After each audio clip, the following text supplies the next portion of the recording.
भोजन को छूने से जुड़े कई ऐसे पारंपरिक नियम हैं जिनके बारे में हमें अक्सर सुनने को मिलता है। क्यों बनाए गए थे ये नियम, जानते हैं इनके वैज्ञानिक कारण के बारे में। प्रश्न: सद्गुरु, मेरी परवरिश एक पारंपरिक परिवार में हुई है। हमारे यहाँ भोजन से जुड़े कुछ ऐसे नियम हैं जिनका कड़ाई से पालन किया जाता है। जैसे जिस बर्तन में पके हुए चावल या दूसरे पके हुए खाद्य पदार्थ रखे हो, उन्हें छूने के बाद हाथ धोना। मेरे मन में हमेशा यह बात उठती है कि क्या ऐसे नियमों का वाकई कोई महत्व या औचित्य है।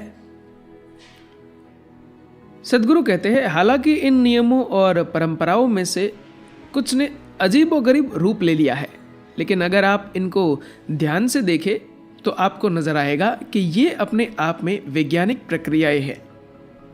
ये परंपराएं, ये नियम आपके सिस्टम में एक खास तरह की शुद्धता को बनाए रखने में मदद करते हैं, जिससे आपका सिस्टम एक खास तरीके से काम कर सके। इन नियमों को ब्राह्मण आचरण कहा जाता है। इनमें से ज्यादातर नियम और प्रक्रियाएं इस सोच पर केंद्रित थी कि इससे इंसान के शरीर में आने वाली जड़ता को कम किया जा सके।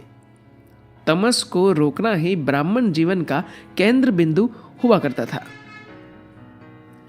आज ब्राह्मण महज एक जाति होकर रह गई है, लेकिन कभी यह एक पेशा हुआ करता था। एक खास पेशे को करने के लिए एक खास स्तर की बुद्धि और समझ की जरूरत होती थी।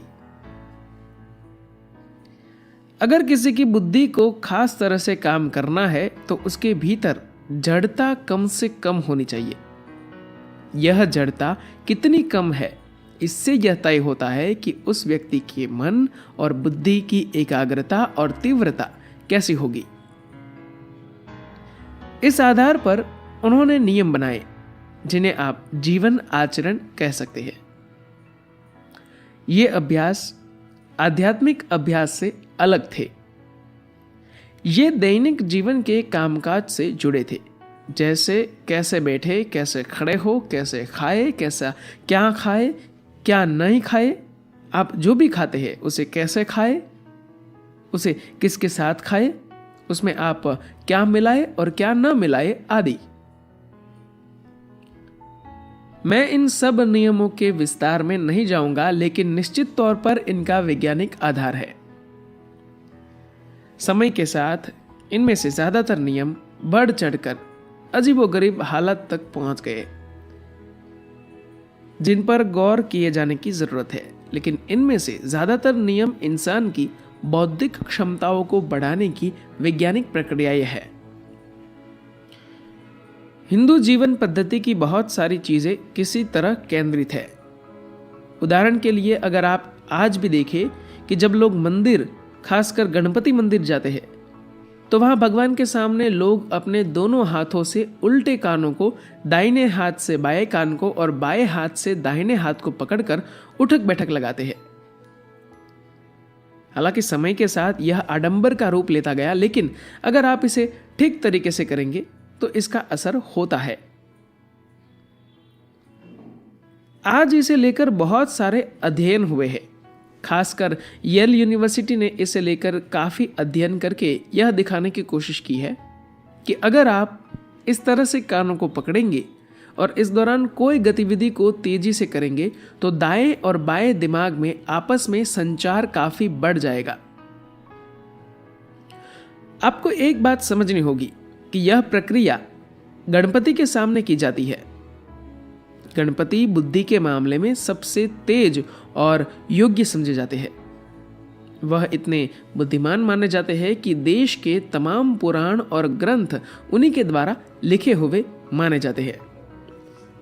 जब उन्होंने लिखना शुरू किया तो उन्होंने लिखवाने वाले लोगों को चुनौती दी और कहा, जब आप कुछ बोलकर लिखवाना शुरू करें तो आप बीच में एक पल के लिए भी नहीं रुकेंगे।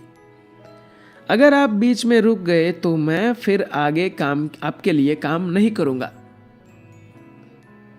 दरअसल उनके ऐसा कहने के पीछे भाव था कि वह सामने वाले से एक खास स्तर की बुद्धिमानी की अपेक्षा कर रहे थे। एक तरह से वह कहना चाहते थे कि मैं बेवकूफों के साथ काम नहीं करूंगा। आपकी बुद्धि कितनी लचीली और प्रभावशाली है, यह इस बात पर निर्भर करता है कि आपके मस्तिष्क के बाएं और दाएं भाग कितनी अच्छी तरह से आपस में तालमेल बैठा पा रहे हैं। हमने शांभवी महामुद्रा के मामले में देखा है कि इसके समुचित अभ्यास से 6 से 12 हफ्ते में मस्तिष्क के बाएं और दाएं हिस्सों के बीच का संतुलन जबरदस्त तरीके से बढ़ जाता है।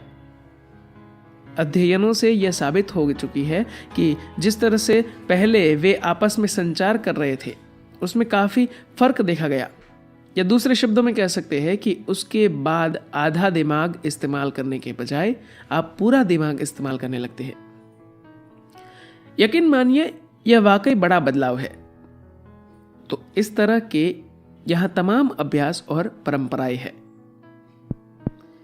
भारत में यह एक बड़ी आम बात थी कि अगर बच्चा बेहद चंचल और आलसी दोनों में से कुछ भी होता था तो अध्यापक उन्हें सजा देते थे। अपने कान पकड़ो और उठक बैठक लगाओ। इससे लोगों में संतुलन आता था। ये सारी वैज्ञानिक प्रक्रियाएं थी। दुर्भाग्य से हम ऐसी स्थिति में आ पहुंचे हैं जहां माना जाता है कि विज्ञान लोगों के एक खास तबक्के से ही आता है जिन्हें वैज्ञानिक कहते हैं। इन्हें भारी मात्रा में फंड मुहैया कराया जाता है। ये अरबों डॉलर खर्च कर वो चीज पता करते हैं जिसका पता तमाम सभ्यताओं और संस्कृतियों में हजारों साल पहले से लोगों को था। लेकिन वे तमाम चीजें आज विज्ञान का एक छोटा सा हिस्सा भर बनकर रह गई है। जीवन में ऐसी बहुत सी चीजें हैं जो सामान्य लोग काफी वैज्ञानिक तरीके से कर रहे हैं, लेकिन निश्चित तौर पर हमारा वैज्ञानिक समुदाय वैज्ञानिक तरीके से जीवन नहीं जी रहा है। आज का सारा विज्ञान महज किताबों और बौद्धिकता में सिमट कर रह गया है, जबकि विज्ञान को जीना लगातार कम से कम होता जा रहा है। तो इन नियमों के पीछे कुछ वैज्ञानिक आधार है, लेकिन इसमें कुछ सुधार और सफाई की भी जरूरत है, क्योंकि समय के साथ संभव है कि इनमें बहुत ज्यादा विकृति आ गई हो, क्योंकि पिछले कुछ सदियों में इनका संचालन एक पीढ़ी से दूसरी पीढ़ी को सौंपने का काम काफी बाधित हुआ है। हो सकता है कि इन बाधाओं की वजह से ये नियम अपने विशुद्ध रूप में अगली पीढ़ी तक नहीं पहुंचे हो और इनमें कुछ अजीबोगरीब विकृतियां आ गई हो। ऐसे में ठीक ये होगा कि इन नियमों को छोड़ने की बजाय इन्हें ठीक करके व्यवहार में लाया जाए, क्योंकि इन प्राचीन नियमों का खासा महत्व है। बस आप इन्हें काट छांट कर ठीक कर दीजिए और सजग रूप से अधिक जागरूकता के साथ इनका पालन कीजिए, यह ध्यान रखते हुए कि किन को करना उचित है और किन को करना उचित नहीं है। धन्यवाद।